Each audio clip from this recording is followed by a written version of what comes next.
So for this video, we're going to take a look at West African society and culture, and I'm going to talk really generally about a pretty dense and diverse area. So I'm going to make a few generalizations, but trying to give you a big picture as far as what life was like for most West Africans. Keep in mind, there's a lot of variety in the region, and I'll try to point that out where possible. By 1500, kind of pre-contact, most West Africans were into agriculture.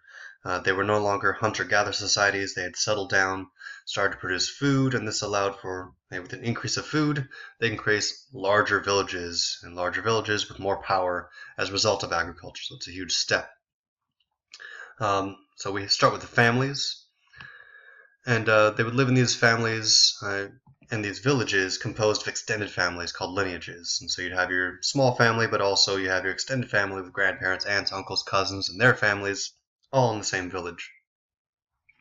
Rank and property would be passed down along either patrilineal, meaning it's passed down from father to son along the male line, or it could be matrilineal, passed on from mother to daughter along the matrilineal line. So it really depends on different tribes passed down their rights and their property according to different ways.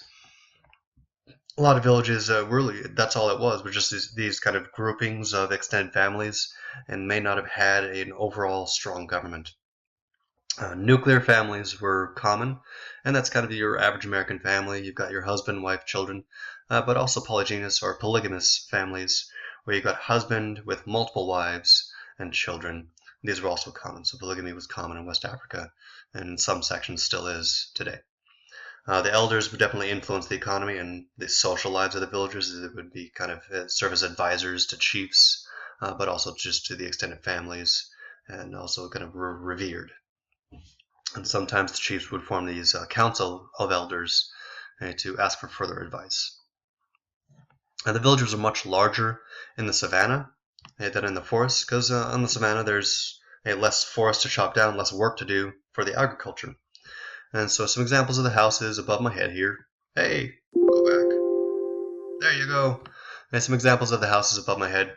We've got these mud walls and thatched roofs. And a family might have several houses with the husband living in the largest and his wife or wives in smaller ones. So if you're wealthier, you're going to have more wives and more houses. Not so wealthy, less wives, less houses.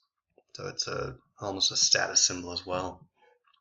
Things that they would have owned, common possessions of the everyday person, would have included cots to sleep on, rugs for their homes, stools, and stools also serve as a symbol of power.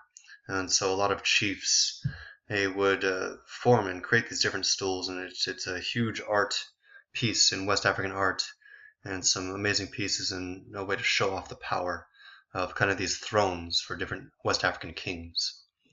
Also wooden storage chests to kind of store their goods in their homes. Tools, they're going to be using hoes and scythes to farm. As far as weapons, they have bows, spears, iron axes, but they don't have access to guns quite yet. That comes after the 1500s, and it's really the trade starts. As far as household items, you have grinding stones, woven baskets, ceramic vessels to store food for later on. Most of their clothing is made out of cotton. But what are they eating?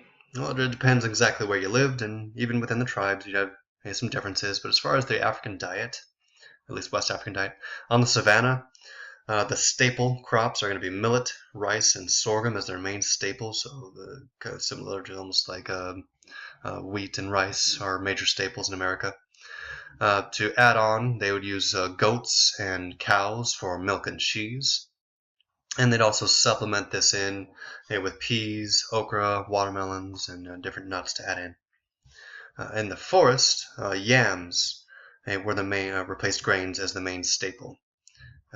Required a little bit less land and higher calorie content, so more bang for the buck. This would be supplemented by bananas and other cocoa yams, so different types of yams that were brought in. Major difficulties would happen when you get droughts, and you got a lot of that. Tsetse flies, that would sicken the draft animals. Draft animals are like a work animal, in this case like an oxen. In the forest, you get a lot of these flies that would attack the animals. Plus, it's going to be pretty difficult to clear out the land to farm. And so agricultural plots had to be cleared by hand. You had to pull up the trees one by one. And in many cases, it would be limited to 2 to 3 acres per family, which is a pretty small farm. Most land is worked communally along gender lines. And so, example from the Aachen of the Guinea coast, men would work to clear the field of trees, which is no easy thing.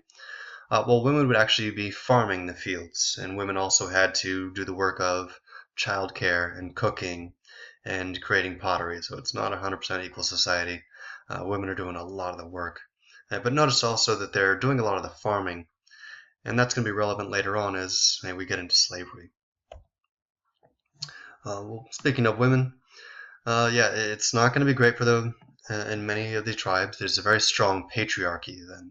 Patriarchy meaning a male-dominated society.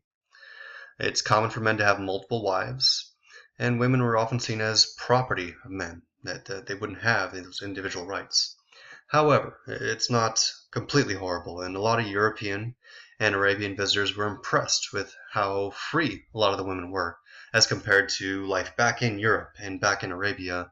It was better in some ways in the 1500s, 1600s, and that in Ghana, for example, they had some female government officials, and so some female royalty. As some women were allowed to own property in the forest region, as some had government positions in Dahomey. Ashanti noble women could own property. The Berber traveler or North African traveler Ibn Battuta was shocked to visit Muslim nations where women were not required to wear the veils, and they're allowed to openly meet male friends without the veil outside of their family. And so this was a bit shocking to kind of see that difference in a Muslim nation. We also started to see secret societies that would instill the ethical standards of personal behavior, kind of how to act within the tribe. And so they have these secret societies, including the Sande for the women and Poro for the men.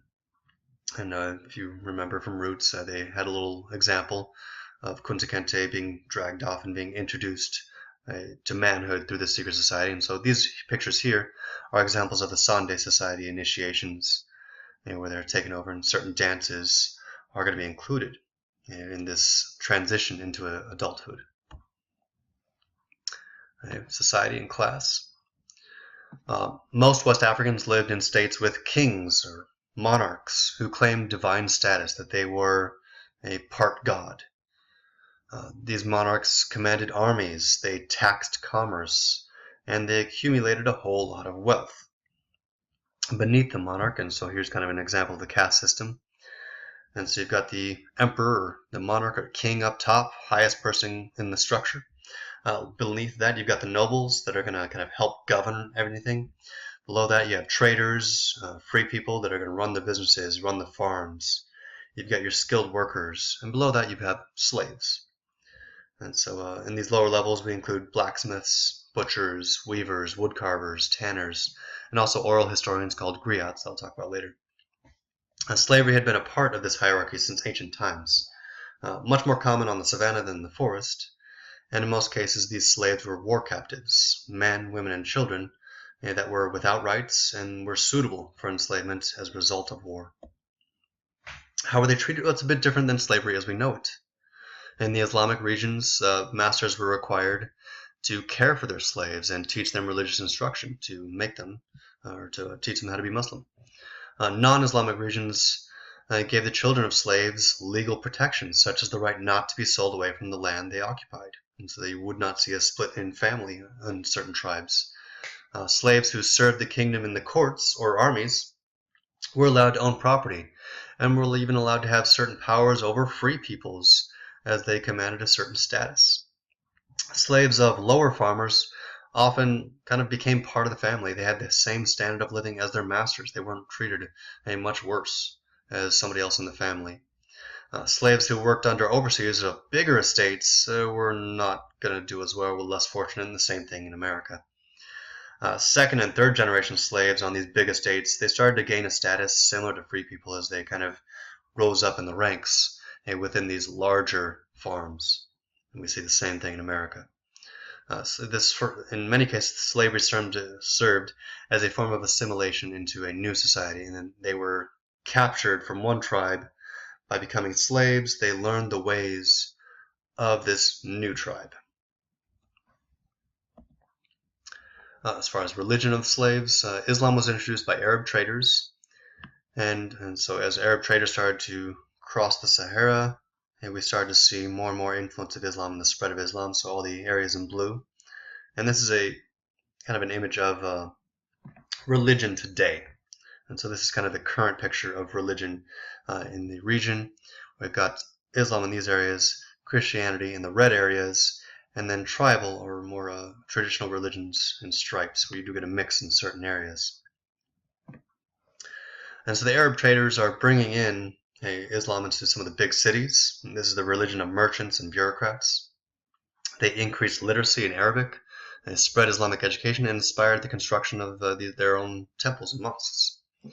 The indigenous religions remained strongest in the forest region, so in the Guinea coast, where they were polytheistic, animalistic.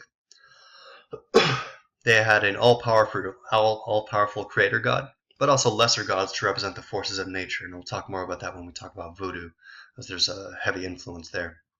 They had other gods that were associated with particular physical features of the land, mountain gods, river gods, tree gods, for a local region.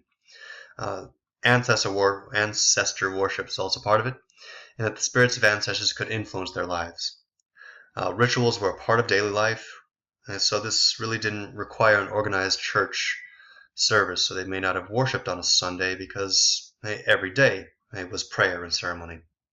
And so they didn't really organize churches as much or have a separated priesthood or clergy.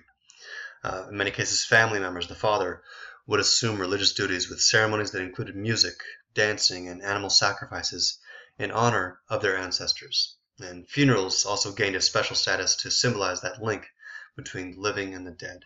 But this was largely a family affair, so you wouldn't get a priesthood. Art and music. Art was, again, tied to religion, so we didn't see a separation too much, and no separate church because it's an everyday thing.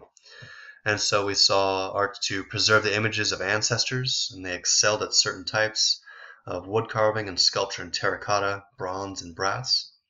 They created wooden masks to kind of represent ancestral spirits and various gods. Wooden and terracotta figurines were known as fetishes, were common, used in funerals, rituals for ancestral spirits, medicine, and coming-of-age ceremonies. Also common amongst Native Americans, fetishes. Music also served religion, so music's part of it too. So it's all part of daily life. So you wouldn't have a church service because it's everywhere.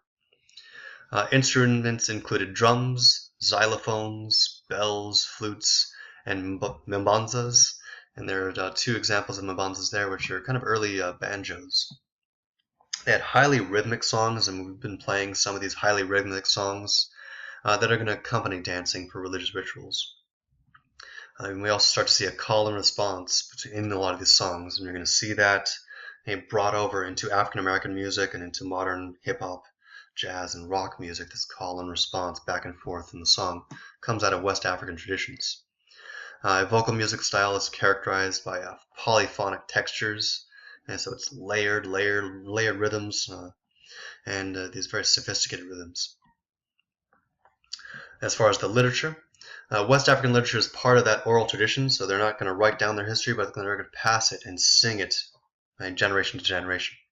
And so literature developed by these trained poets and musicians that would serve the kings in court.